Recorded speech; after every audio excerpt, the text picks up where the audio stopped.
Hey, it is the Fantasy NBA today. Rick Kamla and Hall of Famer Steve Alexander. His name is Dr. A, baby. We have a cool episode for you. We got player battles and we got some other segments as well. Time permitting, we will get into those. I don't want to tease them yet because me and Doc tend to be long-winded and we have no idea where the show is going to go. So I don't want to get out over my skis too much. You know what I'm saying? But we got a bunch of cool player battles. And like I said, sparks will fly. There might even be a little bloodshed here. And so if you're squeamish, we still encourage you to watch because obviously that's just a dumbass joke by your knucklehead sophomore buddy, Rick Kamla. All right, Fantasy NBA today brought to you by BetOnline, betonline.com, and they continue to be your number one source for all your sports betting action. Baseball season's in full swing. Football season's right around the corner. Training camp, I can see it from here. Okay, BetOnline has more ways to stay in on the action with the latest odds, news, and scores, even live in-game betting from MLB to UFC to tennis to NFL futures. BetOnline remains your choice for sports wagering info. And in between games, go over to the BetOnline casino. They have all the top Vegas-style games, including poker and a live casino. And we want you to head to the website, betonline.com today, to take advantage of their industry-leading VIP program with level-up bonuses and weekly cash boosts. Bet online. The game starts here. Doc, we start with player battles, head-to-head. And this is going to, it already helped me. Going through a lot of these last night and a lot of the segments that we have right here, it actually, I had to make a couple of like overall ranking changes because of it. So it's a really, really helpful tool. But there are going to be these mind-numbing, oh my God, who do I pick decisions for you. We're here to help you with that. So, Doc, let's start at the top. Nikola Jokic, Victor Wembanyama, you're on the clock. I think my answer here is if I'm in a money league and I really want to win the money, I'm taking Jokic. If I'm in a fun league with buddies where I want to win, but I won't lose any money if I don't, I'm taking Wemby. And that's where I'm at. Most of the leagues I play in are not money leagues. They're mostly for the love of the game and pride, like 30 deep in my rock and roll league. Like they're very serious leagues. The rock and roll league I play in is maybe the hardest league I play in. And other guys in that league have told me that before. So it's not like we're just blowing it off and picking whoever willy-nilly. But I also do try to have fun in those leagues. But I think if I'm just picking the guy that I think is going to help me win a championship the most, I'm going Jokic. And I'll also say this. If I get the number one pick in multiple drafts, I will take one of each of these guys because I want both of them on my team. I love your answer, dude. I like splitting it up with cash leagues and home leagues or, just bragging rights leagues. I like that. Part of me is like, if I'm in a cash league, like, I like what you said. I don't necessarily agree with it. If I'm in a cash league, I'm kind of more in swing for the fences mode. I'm looking for the big pop. I'm looking for and I totally understand the incredibly high floor that Jokic has, and he's just so reliable. You're getting great stats. But if Wemby's right, you could break that league. It's a great debate, right? Do you go with the super high ceiling and it's ultra, ultra safe? Or do you go with the greatest fantasy ceiling that's ever been?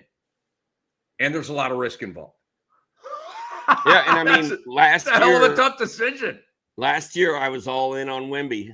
And this year, if I get that pick, if I get the number one pick, I'm probably, in most of my leagues, I may be leaning Wemby again. But it was hard watching Jokic do what he did this past season, knowing that I had passed up on him in a couple of leagues because, I mean, you can talk about Wemby's incredible limitless ceiling all you want. Jokic just does it every single night, every single year, again and again and again. It's just like he's as reliable as they come in fantasy sports in general. I mean, he's right there with Tom Brady and Peyton Manning and Barry Bonds back in the day. Like he's one of the most reliable fantasy players that we have ever seen. I love that take. It's a big one. It's not hot. And I want to go back to what I said about Victor Wembanyama. For those who didn't hear it in the back, Doc, he has the greatest fantasy ceiling of all time. You say, well, what about Hakeem? What about Jordan? What about Kobe? What about all these guys? Guys, they weren't averaging 4 blocks a game with 3 threes per game. We've never seen that, dude. And he's 25 and 12 with 5 assists and a steal per game. And I mean, my God, there's never been a better fantasy basketball player than Victor Wembanyama. Never has been. So, and I love what you said, Doc. In a $250 league, all right, I'm probably going to play in a couple of those, right? And then I'm gonna try to shrink my volume a little bit and kind of concentrate a little bit. Get a couple like big money leagues, maybe kind of like what Brew does, right? And I don't know how many leagues Brew is in, but I'll probably be in 10 leagues, right? By the time it's all said and done. But I'm going to be in a couple of like relatively big money leagues, right? I mean, this is my sport. Why not try to monetize it, right? Our sport. You know what I'm saying? But it's the sport I'm best at. And I'm very confident at it. So let's go try to monetize it. In that situation, I'm taking Victor over Jokic. But in every other situation, I'm taking Jokic over Wemby. Did you see the video of Jokic or of Victor Wembanyama trying to do a bicycle kick on a soccer field? No. Well, I'm assuming it was real, and I'm assuming it was him. And he's out there running and playing soccer, and he tried to go up and do a bicycle kick over his head. And if he's healthy enough to be out there running around in soccer field heat and jumping up in the air and trying to kick balls over his head backwards, I think he's probably good to go to start the season. So the closer we get to the start of the season, the more it feels like we're going to get full Wemby back for the start of the year. Do you see Andre Lemusha's note? He's our great producer, our boss, and BITB, by the way. You see his note right there? That it was traumatizing to watch Wemby do a bicycle kick? For Spurs fans, he said. He's a huge Spurs fan. Yeah. Yeah. He's healthy and having fun, so that's good. You're right, though. I like the thing about where he was out partying with the monks. I thought that was pretty cool. And shaved his head and all that kind of stuff. And Jokic over the weekend, apparently his horse won a race, and so he was freaking out and having a good time with that over in Serbia. So that's it. That's a great player debate right there. It really comes down to money. And you know what, Doc? Everything comes down to money. But this comes down to money. Doc's right. If I have a ton of money on the line, it's not about being safe. That's just not how I roll. It's about being the best team. Because if you're in a $250 league, okay, I've been in these leagues.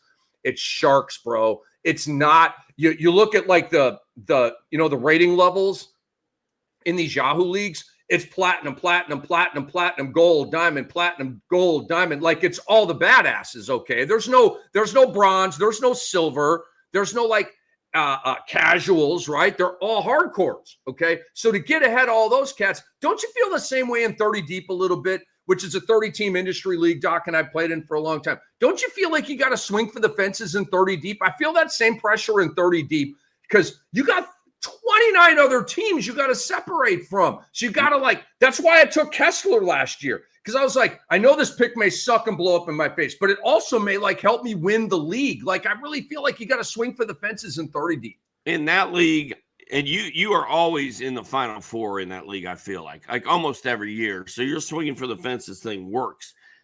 What I try to do is take guys that I don't think are going to get hurt. Because if you take a guy in the first or second round and he goes down, you're kind of done. So I'm just mostly going for guys that have positive vibes going on. And but back to this discussion, I think to wrap it up, if I'm in any leagues with you or Brewski or whoever, I want the number 2 pick. I don't want to have to decide between 1 and 2. I'll let you draft number 1 and take Jokic, and then I'll take Wemby or vice versa. I don't want to have to make the decision. Because then you're also like, you got to live with that decision all year. I don't. I'm just getting seconds over here. You got to lay your head down on that pillow every night knowing you passed on Wemby, who's averaging 30 a game, right? All that kind of stuff. So you want the number 2 pick. I got you. I see you. All right. Let's move on here. That was a good debate right there. You guys getting? I'm getting smarter here, just working with Doc and listening to him talk. Let's move on here. It's the Fantasy NBA Today player battles. It's how we're starting the show here today. SGA or Luka, Doc? You have the third pick. Okay, this is the decision if you're at number 3. Because, maybe it extends beyond that. But let's just focus on SGA or Luka. Who are you going with there? I don't know. I'm a Luka guy. I just got a new pair of Luka 3s, 2s. I don't know. I got a new pair of Luka shoes. I'll have to bust them out. I have to bring them in sometime. I'm going to go Luka. He's cut. He's my guy. Luka's my guy. I've been driving the Luka bandwagon for so many years. I can't sit here and be like, oh no, I'm going to take SGA instead of Luka. I'd certainly consider it if I'm in several leagues and I have the choice. I would like to have some shares of Luka and some shares of SGA. But if I only get the second or third pick one time and I got to take one shot at these guys, I'm just going to go with Luka because I like him being in LA. I like the videos and the pictures we've seen. He looks really good shape. And I feel like he could just come out and really, I feel like he's getting serious, really serious for the first time. And I want to be a part of that ride. Me too, Doc. Me too. I have Luka ahead of SGA. Doc, you know I'm big on intangibles. You know I'm big on motivation. Who has more motivation working for them this year, Luka Doncic or Shai Gilgeous-Alexander? Luka. Shai just won. He got his ring. Luka was supposed to win MVP 3 years ago. SGA got his MVP. Luka still don't have one. SGA is all fat and happy right now. I mean, I'm just kidding. He seems like a really, really driven guy who's not going to rest on his laurels. But the motivation thing, Doc, Luka is pissed, bro. He's pissed. He's still hurt. His feelings he's still hurt. And he's got a lot of stuff to prove. He's got shit to talk, right? Like when they play, dude, when they go to Dallas and Luka drops 45 on them, it's going to be, I mean, he's going to be going off, dude, going off. Dude, it's a spite season for Luka. Dude, I'm telling, I see huge things from Luka. I think I forgot to tell you something about Jokic here. I'm seeing here. It doesn't matter. Let's stay on Luka here. Luka to me is going to make the most legitimate MVP run of his career. I think this is the year because every year, right, he's at the top of the Vegas boards for MVP and all this, and it's always been empty and lost money. This year's different. If you guys, I don't know what it is right now. What is he plus 500 to win MVP or something like that? It's going to be relatively chalky. Him and Giannis and all the usual suspects. But I feel like Luka, I think Jokic is going to win MVP this year. That's my pick right now. It's subject to change. I believe Luka is going to be number 2 in the MVP. I believe Ant-Man and Brunson are going to make MVP vaults this year. And I think SGA is going to be like top 5, maybe top 3. But I feel like voters are like, all right, we gave him his last year. And that's just how I feel, Doc. But with Luka, the motivation thing is big with him and SGA. I'm not saying SGA is not going to be motivated. Luka's going to have more motivation. He does look like he's in shape. I need to see him on media day to really firm that up, which is 2 months from now or whatever. I believe this year, Doc, I'm going to hit you with like, I don't know, maybe hot takes, but I don't, we don't do that here. But I believe Luka becomes the number 1 for LA this year. With all of this stuff about the Lakers aren't really consulting with LeBron. Windhorst said the Lakers are looking at LeBron as an expiring contract. LeBron might be traded, okay? So I feel like Luka is going to be the one. And LeBron will be a very, very productive too. And if LeBron gets traded, Doc, Luka's going to get back to that 34-9-9 Luka Doncic, that savage that we had in Dallas. And I also I want to know if you agree with this. I think the OKC Thunder are going to rest more this year. And I think, Doc, OKC is going to cook the West again, right? They're going to win the West by 5 or 6 games, most likely. with that depth, that talent, and all that kind of stuff. So late in the year, Doc, I see J-Dub, Chet, and SGA on the bench a lot, like maybe once a week. A 4-game week becomes a 3-game week. A 3-game week becomes a 2-game week with these hot shots from OKC. Am I reaching, or do you agree with me on that? I doubt they rest too much more than they rested this year. I don't know. This year was a winning formula. Why change it up? But they do have enough depth. They've got even more depth now than they had this past season. Bingo. And they can give guys a night off whenever they want. You know, nobody seemed to have a problem with Boston playing Horford and Porzingis half a season. So why not give Chet one day off a week? I don't know. I don't think they'll do that. But at the end of the season, yeah, I could see them resting guys a little more than they did in the past, but not enough that it's going to scare me away. But me either. But we have a player for player debate. So, right, we got to handle every angle of these players. I can tell you one thing right now, and I will die on this hill. The Lakers will not be resting LeBron, Reeves, Luka, Ayton, and Rui down the stretch. They're not that good. They're not going to be good enough to do that. Dude, they had to play all the way to the final game of the regular season to qualify for the 3rd seed. Remember, they were 50 and 32. They got up to 3. Good for them. All year they fought 1 through 82, and they were in like a 3-way tie, weren't they, or something like that, and tiebreakers and stuff. But they're going to be in it right until the end of the year. OKC's not. They're going to enter cruise control mode. That's a tipping point for me in SGA as well. So we both say Luka over SGA. All right, this one, it's about to get interesting in here, Doc. SGA or Wemby? It's Wemby all day for me. Like not. So SGA's clearly the 4th guy for you. He's 3rd or 4th. To me, it's Wemby and Jokic, 1 and 2 combo, and then it's Luka and SGA 3 and 4. But for you, SGA is a clear 4 because we both. And so in that scenario, he would be for me too. I wouldn't say clear 4, but yeah, he's 4th. Okay, I understand. I'm going to give you the same answer, dude. If I'm it, because I still have concerns about Ayton, and I have. My playing time concerns are way more significant with Wemby than they are with SGA.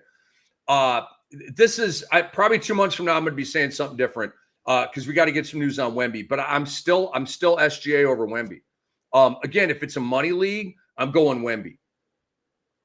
Because again, I want to get ahead. I'm swinging for the fences in those leagues. If it's not, I'm probably taking the safer pick with SGA. But I presume that we're going to get some reporting on Wemby that makes me feel better about it and jumps him over SGA.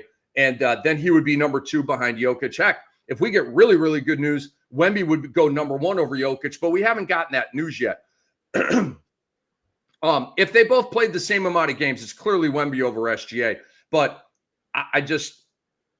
it's where I'm at right now, dude. I'm still hung up with the blood clot thing with Wemby, and I need more to feel better about it than him doing Pele-style bicycle kicks on a soccer field. I need more than that. All right, so a blended answer there on SGA versus Wemby. Here is a good one, Doc.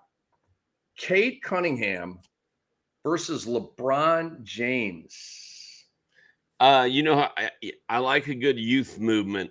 And I like what Cade did last year in his breakout season. Finally, we got full cam, and it was super fun. I mean, Cade, and it was super fun. So I'm going Cade Cunningham in that scenario.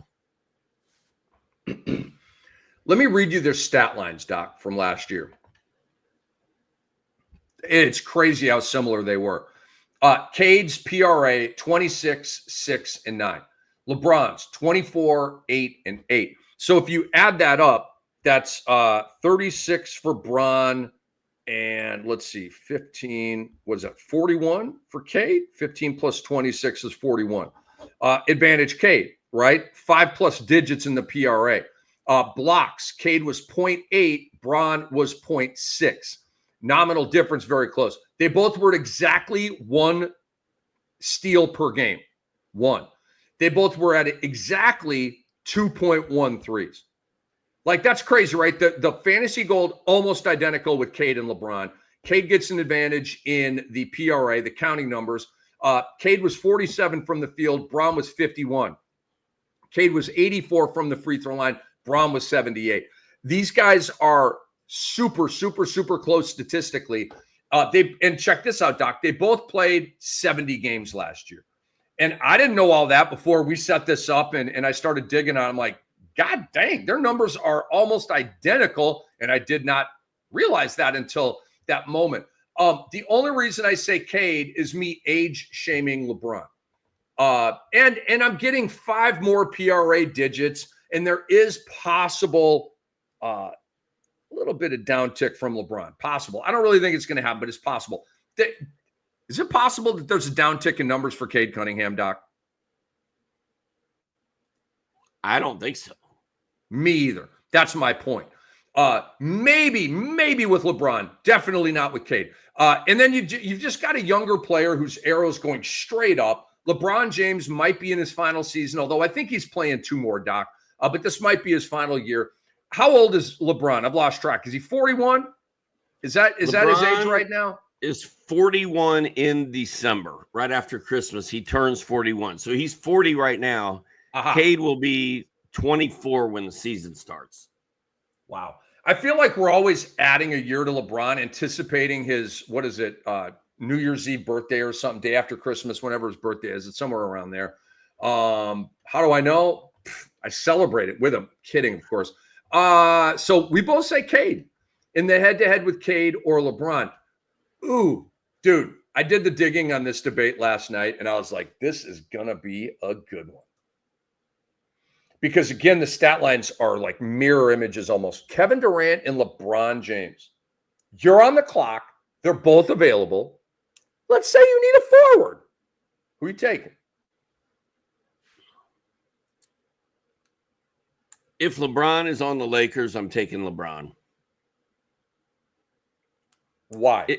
Is LeBron going to be on the Lakers? Like, it's crazy that we don't know the answer to that question. I think we do, though. I think the Ayton acquisition and the fact that Dave McMenamin reported, Doc, that Dallas only wants LeBron in a buyout situation. First of all, that's insane to me. That's cuckoo for Cocoa Puffs. That you wouldn't trade PJ Washington and this guy and stuff to bring in LeBron to go ring chasing. And by the way, make everybody forget about the Luka thing, right? Like, well, you can't completely forget about the Luka thing. But if you've got LeBron in there with Davis, with Kyrie, I'm just with Cooper Flag, I'm just saying. Yeah. Just saying. I'm going to go with LeBron in Los Angeles because I'm worried about KD going to Houston and just kind of messing things up. Like, I loved where they were heading and how things were going and the youth movement we had in Houston, and now KD's going to be in there. KD's going to KD, but LeBron's going to LeBron. So I haven't compared their stat sets from last year. They had to be let me give it to you. Somewhat close. They were very close. Why don't I have Durant written down here? I looked at that last night. All right, I got Bron's stat line. Keep talking. Let me know when you want me to do these side by side. Let you know when. Oh, okay. So I didn't know if you had more to say right there. Oh no, the only other thing I was going to say is I just feel like LeBron running with Luka is going to be that is just going to be a fast-paced running juggernaut of an offense. It should be anyway. And I just like LeBron's setup with Luka a little bit better than playing for a defensive-minded Houston Rocket team. Interesting. So you say LeBron. I say Durant. So let's get into this. Houston has their number one right now. Durant's going to eat, man. And I looked at his stat. Doc, I've come around on that trade. I'm not a hypocrite. I wouldn't have done the deal. I would have kept Jalen. I would have kept Brooks. I would have kept doing what I'm doing. But, dude, this roster still has so many young, talented studs. And they have the second deepest team in the league behind OKC, even after making this trade. Like, I see the vision. I see it. They're going for it. They want to win right now. And so I appreciate that. I do. I wouldn't have done it. But it's not like the Luka trade where you're like, I'm always going to think you're a dumbass no matter what happens with the results of this trade. I'm always going to think you're a dumbass. I'm not there with this trade. I think we may be looking at Houston like, dude, they were geniuses. They had it all figured out. Their roster's bad to the bone, dude. So I think the change of scenery is going to be a good thing for Kevin Durant. I just think he's going to be rejuvenated. He's playing with young guys. He and Jabari Smith have a great relationship. Kevin Durant's like a cool guy, right? People like KD. He's a laid back alpha. He's not going to go in there with a big stick. You know what I mean? Like LeBron would. And it's not a bad thing. It's just LeBron's LeBron. The guy, dude, he's one of the alphas on planet Earth. Kevin Durant is just an alpha, right? He's not a Kobe alpha, a Jordan alpha. He's a different level of alpha. And I think he makes friends. He fits into any system. He's not a dominant ball hog player. He makes his teammates better. I think it's all going to work, Doc. I do. So I say Kevin. What's interesting to me about this is I know like the last 2 or 3 years, I would have said Kevin Durant. He's younger. He's better. So it's interesting that now I'm like, oh, no, I'm going to go with LeBron in his year 41 season. It's interesting that I'm thinking about going there, but I just like the Luka LeBron pairing in LA. A lot of L's. You got to lean towards that. And I understand, dude. I'm not mad at you. It's not full fanboy because it's very, very debatable. Like if you were like, dude, I'm taking Norman Powell over Kevin Durant. Why? Because he's with Luka in LA. I'd be fanboy. This isn't fanboy. This is a coin flip right here. And that's what tips you over the top. By the way, the Luka LeBron setup was very effective digits-wise last year. I got a number for you, Doc. Kevin Durant versus LeBron James. I thought that LeBron James had a big advantage in games played over Kevin Durant recently, right? And then I looked at the numbers, and he doesn't. And this is one of the reasons why I say I would take Kevin Durant over LeBron James this year. LeBron James has played 13 more games than Kevin Durant over the last 4 years, Doc. Wow. How does that stat hit you? Because that stat hit me like a laser beam last night. Because, dude, I would have said going into that I would have said LeBron's played 50 more games over the last 4 years than Kevin Durant, and it's 13. Well, and that was didn't he play all 82 1 year? Durant has a couple of 70s recently, bro. His attendance I'll go to it right now. His attendance has picked up. It has. He has been 62 this year, 75 the year before. Then it was 47 and 55. But that was Brooklyn, and then half of Brooklyn going to Phoenix, and that kind of weirdness. But he's been 75 and 62 the last 2 years in Phoenix, which is pretty good. Yeah, pretty good. Yeah, I mean, like you said, man, it's a coin toss. I wouldn't be mad at somebody for arguing Kevin Durant is the pick, and I'm not feeling bad for myself saying it's LeBron James. It could be either one. It's going to come down to whichever one plays more games, probably. Correct. That ends up being the best pick of those two. And maybe KD has a better chance of playing more games than LeBron does. I don't know. We'll find out. I think they're both going to be magnificent.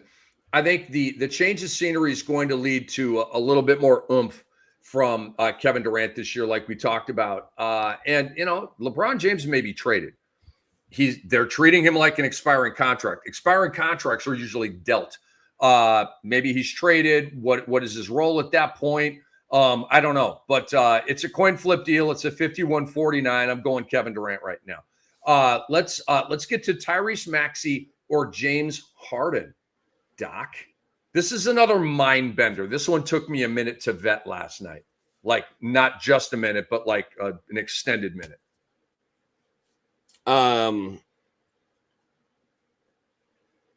I can tell you who I'm taking. I can't tell you whether or not it's the right answer, but I'm taking my boy Jimmy Harden. Harden won me over last year, man. I've always kind of been. I've never been a big James Harden guy. How? The guy averaged 36 a game in Houston. Yeah, he had 32 straight 30-point games, dude. He had a 60-point triple-double, dude. He doesn't load manage, dude. How is you not a fan, dude? He was never one of my guys, but I really liked what he did last year. The inefficiency was a disaster. Like, he had to be the most inefficient all-star we had in the league last year. Like, it was just brutal. Him and Anthony Edwards probably combined, just shooting so many threes and the shooting percentage all over the place and turnovers. But everything else Harden did was really fun. And now he's got Kawhi Leonard for a full season to do it with. And the other guy that the Clippers John Collins, I think that's a good thing for him. So I'm going to go with James Harden, and not to mention Maxey was shut down for half the year last year, just like his good buddy Joel Embiid, half a season Embiid, quarter of a season Embiid, actually. I love how you said Maxey's good, dude. I love Maxey. I love how you said I have no idea why I'm making this pick, and then you went on a 2-minute soliloquy. That was dope, dude. That was amazing. I have the same answer. I want to caution people, though. If you think Tyrese Maxey's a game misser, you're wrong.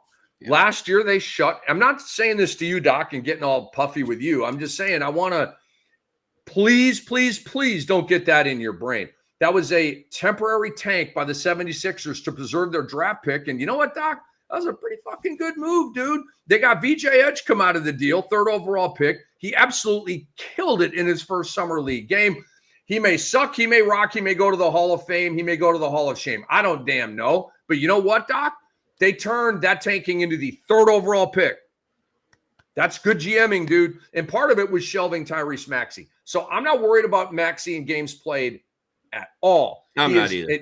He's a 70-plus games played guy, especially on a go-forward team, which I believe Philadelphia will be this year. Here's my issue with Maxey, Doc. We don't know how much Joel Embiid is going to play, but don't you think he's going to play some games this year? It's trending in that direction that he actually plays some basketball this year, right? Am I right or wrong? Joel Embiid. Will he go 0 for 82 in games played, or will he play some games this year? He will play in some games. It's crazy. I go over under 37. Are you going over or under? I'll go over. He'll play maybe he'll get to 40. I love this guy. Maybe. I'll go over on 37. But Andre, can you just do it? Like, what's the latest with Embiid? Is he healthy right now? Is he rehabbing? Is he recovering? Is he expected to be ready for opening night? Dude, it's not our fault. Doc, people watching are like, how do you not know that? We've been anesthetized. We're in an Embiid coma, bro. And I will not apologize about that. Joel Embiid. Joel Embiid put us in that coma. That's another reason why we don't know we don't have our pulse on Joel Embiid right now to this minute. Is because me and Doc are out, bro. We're retired from the Joel Embiid business. I would never draft Joel Embiid. I don't care how late it is, because that's the next thing. Everybody's like, well, wait a second. Let me ask you this. What if he fell to you in the 7th round? It ain't going to happen, bro. And I'm not drafting Joel Embiid. Somebody else will take him before I will even have him on my radar. All right, so I just did a little search here, Doc. Is Joel Embiid healthy right now? What do you think AI's answer was? It's no. says, no, Joel Embiid is not healthy right now. He's currently recovering from arthroscopic surgery on his left knee that he had in April. Not good. While he's expected to be ready for training camp, he has been ruled out for the rest of last season. Okay, so that's a bit of an old report. Okay, Doc, he's expected to be ready for the start of the season. Okay, so it does lead to my point here. And we're not taking him over here. Doc, what do you? Embiid's a second or third round pick going into this year, don't you think? Like the masses are going to take Embiid in the second or third round, right? Well, he's not going to drop past the third round, I don't think, because it's just like Victor Wembanyama, dude. The ceiling, if things go well, is so high with this dude out there banging threes and bringing the ball up the court and getting a million rebounds and blocks and points. Like, Embiid is incredible. Just ask him. He'll tell you that he's the best center that ever played NBA basketball, which is a joke, but he's really good. He's really, really freaking good. You're the man, dude. It's so good to have you back. We get sucked into it. You know, people get sucked into it every year. Like, oh, maybe this is the year it happens. You know, LaMelo Ball. Maybe this is the year it happens. But I'm not betting on that. Ball, Ja, Zion, Embiid, Paul George. Okay, the list goes on. But just off the top of my head, done. Will not have them. Will not have them. Daryl Morey said about Embiid, he's very engaged, attacking rehab, doing everything he can to be out there. He had a meeting with the surgeon this week. All things, to use a NASA term, are nominal. Daryl, you're too smart for us, dude. He says things are going well and expected, and we expect that to continue. I mean, I know what the word nominal means, but it's not like a basketball word. That's a weird use of it, but that's Daryl Morey. I love Daryl Morey, by the way. He's a Deadhead, Doc. I don't know if you know that. Loves the Grateful Dead. I just saw a Grateful Dead cover band yesterday. Daryl Morey would have loved it, okay? The 76ers, Doc, expect the 31-year-old Embiid in camp. Things are on track to be ready right around there, according to, I don't like that. Right around there. I don't like somewhere around training camp. Give me a friggin' break. Dude, it was all positive. It was bouquets of flowers and fucking unicorns. And then we get that last little sentence, dude. Things are on track, which means we don't really know to be right around there. Ooh.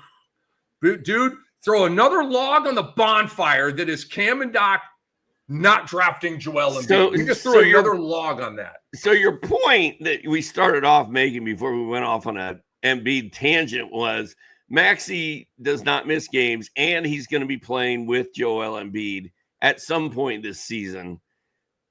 Like, I don't think we should be sleeping on Maxey. Maxey does, like you said, he's not a game misser. He was last year, but that wasn't his fault.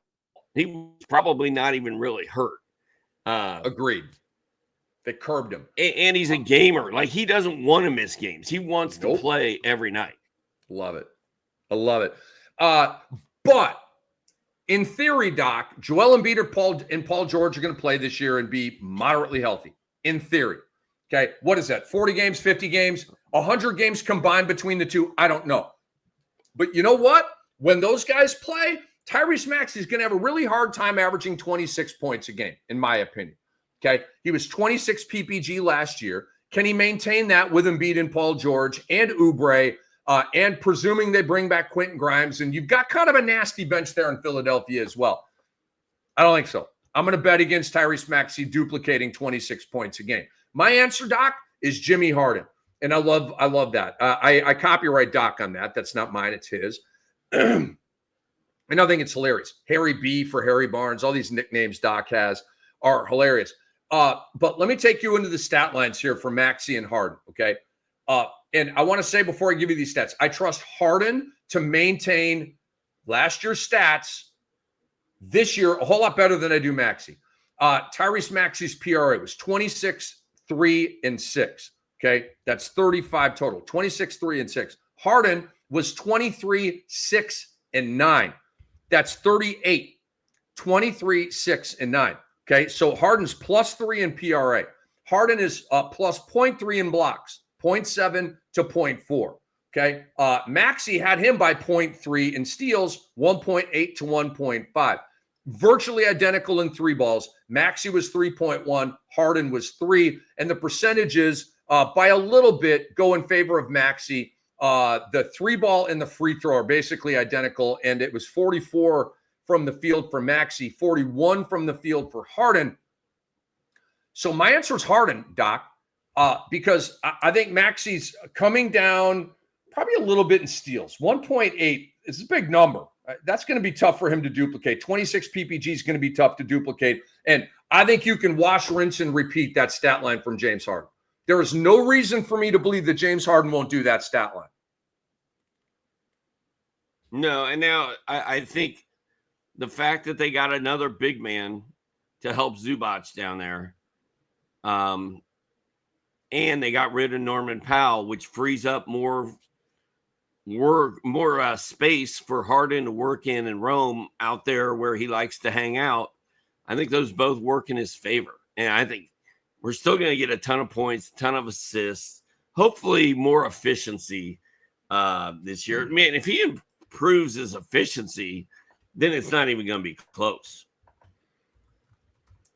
I don't care, but for you, Doc, I'm looking up Harden's efficiency because last year was pretty brutal, 41%. He actually, because I always remember him being like a decently efficient player. Like the year he averaged, Doc, 36 points per game. He shot 44%, right? Not bad. And then 44, and then 46. And then it started dipping in the Brooklyn zone. It went down to 41. Then with Philadelphia back up to 44. And then it's been 43 and 41 in his 2 years with the LA Clippers, 43 and 41. So I would, if I were projecting, I would probably say like 42 and a half for Harden in field goal percentage next year. And that's a little bit optimistic, but I think he's going to be between 41 and 43. I'd probably put him up to about a 42, 42.5. And again, I don't care about that, but that's not going to keep you from drafting Jimmy Harden, is it? Nope. Would that keep Brewski from drafting? He's way bigger on the percentages than you and me. Absolutely. It would stop. It would stop him from doing that. Okay. How dead is Fred VanVleet to Aaron Brewski? I would guess very dead. What, he's shooting 38% last I would guess he's in Zion, Ja Morant, yes! territory. I love it. Shout out to Brewski drafting Fred VanVleet are about the same as me drafting Paul George or Joel Embiid. It's not going to happen. It's not going to happen. Shout out to our boy Eric Brewski, man. All right.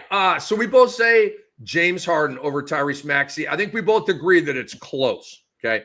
All right, Doc. This is a fun debate right here. Let's get into, and we've got more player battles. We're going to save them for another show. I want to move on here and kind of change the vibe. Who is number 5 overall? Correct me if I'm wrong. In some order, we both agree that the top 4 is pretty freaking ironclad with Victor Wembanyama, Nikola Jokic, Shai Gilgeous-Alexander, and Luka Doncic. Are you with me so far? Or do you not view it as a top 4? Do you think it's a top 5, a top 6, only a top 3? I view it as an ironclad top 4. Let's start there. I do too. I mean, I do. It's Jokic and Wemby and SGA and Luka in whatever order you want to put it. I think Jokic is probably the consensus number 1. His ADP is probably going to be the highest. And then I think Wemby's right there. And then I think it's Luka and SGA you can kind of flip a coin on. I mean, I basically agree with that. I've got some, like we talked about earlier in the show, some like cash league, some other like SGA little over Wemby, some little octopus tentacles on it, but I don't want to bog us down here. And there's, I have a hard time talking Wemby right now because like we don't know enough yet. And there's a report or 2 or 3 coming out that we haven't gotten yet. And I'm just waiting on it. So who's number 5, Doc? We have an ironclad top 4. And by the way, if you draw the 5th pick in your draft, sorry, you might want to trade down, actually. See if you can scoop up a 4th round pick to drop from like 5 down to 11. I would do that. I'd get busy in the 4th round, bro. I would do that.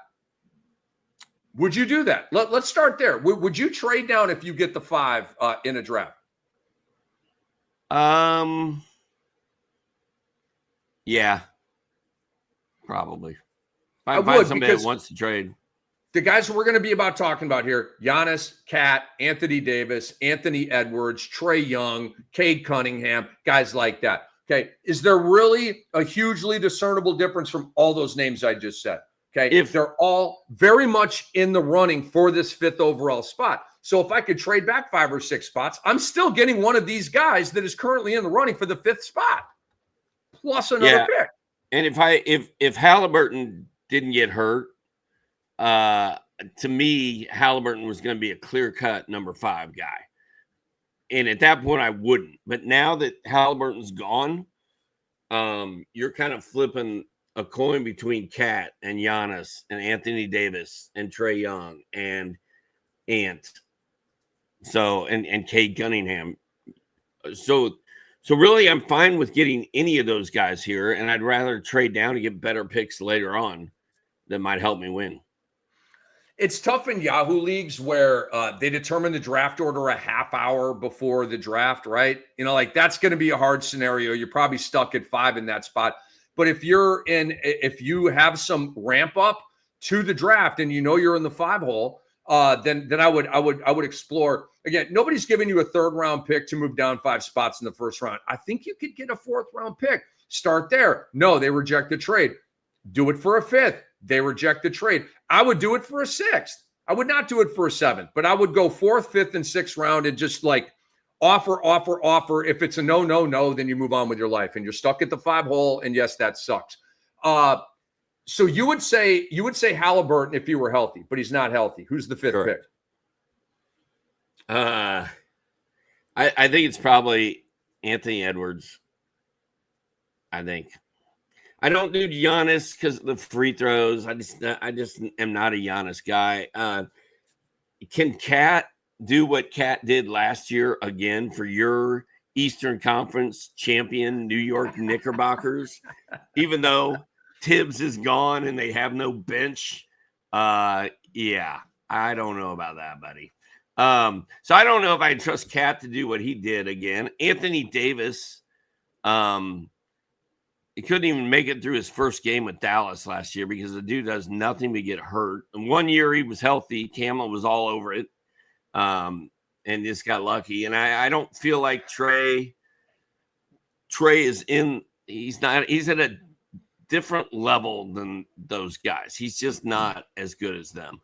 The only other guy, I think I'm flipping a coin between Anthony Edwards and Cade Cunningham for the number 5 pick. I'm leading Ant, but I wouldn't hate taking Cade. Cade at number 5 is a possibility.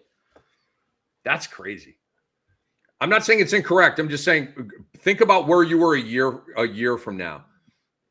You know, in July of 2024, if I told you, dude, heading into the 25-26 season, Cade's going to be in the running for the 5th overall pick, you'd have been like, bro, you can't mix partying and work. That's what you would have said. Not a good idea, bro. Okay, sober up around here. But now it's legit. It's a cool story, man. It really is. This debate for me is, I agree with you on Halliburton, by the way. If he were healthy, he's the 5. This debate for me is Davis, Cat, Giannis, and Ant-Man. Cade's not quite up here yet. Trae isn't. LeBron isn't. Harden isn't. They're all awesome. I love them, but they're not up here. 5th overall, right behind the big boys. It's Davis, Cat, Giannis, and Ant-Man for me. And I'm going to take Ant-Man. Because, Doc, one of these years, he's going to explode. One of these years, it's going to happen. Puts it all together, averages 2 steals a game, approaches a block a game. Doc and I are insistent that he gets the 3-ball down. Not that we don't like 4 3-balls a game, but it's hideously gross to his efficiency. And I think you're not going to win the gold ball that way, taking 10 3-balls a game from your best player. It's not the formula to win big. Okay, he's got to fix that. But Doc, one of these years we're getting 2 steals a game out of Ant-Man. We're getting 30 points out of Ant-Man. We're probably getting like a 6 and 7 type of. Maybe not 6 and 7, but like a 6 and 6. Like I could see him going like 36 and 6 with his PRA, almost a block, 2 steals, 3.5 threes. My God, what a year.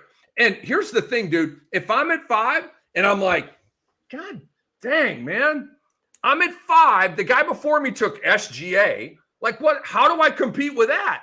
How you compete with that is swinging for the fences. And the biggest swing for the fences pick after the top 4 is Anthony Edwards. Okay? You've got a risk-reward pick with Anthony Davis. He's a risk-reward, right? Dude, he might be awesome, and he may kill your team. Ant-Man's not killing your team, bro. You're solvent all year with Ant-Man. Again, the efficiency may be weird, but he plays every game. Stats are amazing. You're going to be able to build around him, and you're going to be in it all year with Ant-Man. And Ant-Man may have a year that challenges a Shai Gilgeous-Alexander or a Luka. Might. Like, I'm not saying it'll happen. But, Doc, don't you agree that one of these years Ant-Man is going to explode and become, like, even north of what a superhero is, because he's already a superhero? Don't you feel like we're going to get one of those years? Yeah, and it's frustrating because I thought it was going to happen this past season. And all he did was stand out there and fire up 11 threes a game. And you just don't see a lot of video and highlights of Ant taking it to the rack and throwing it down in somebody's face. And I feel like that's who he really is and who we should be seeing a lot more of. Like, I want Ant to get aggressive and start driving the ball and get into the free throw line. I'd rather see him shoot a ton more free throws than all these 3-pointers, because I just think he's more effective when he's attacking the basket, and he can jump over people. I want to see him jump over people. I don't want to see him throwing up lazy fadeaway threes.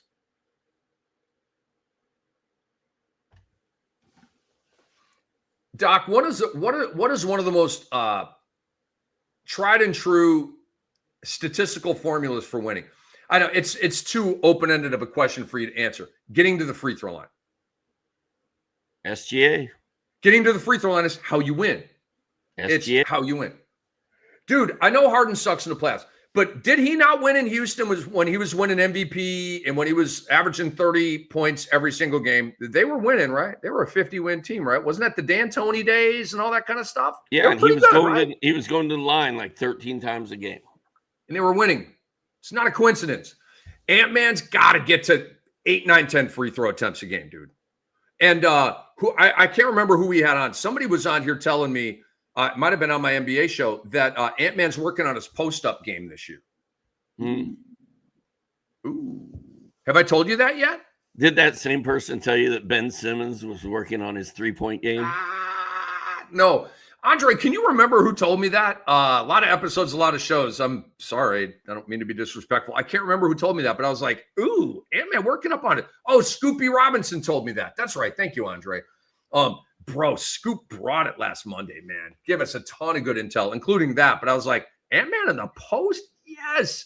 Dude, did Kobe not cook people in the post? Did MJ not cook people in the post? And is Ant-Man not the closest thing we've had to Kobe and MJ since those guys? And we haven't seen him down there at all, ever. At all. And he needs to be down there. You know why, dude? That's big boy shit. That's big boy shit.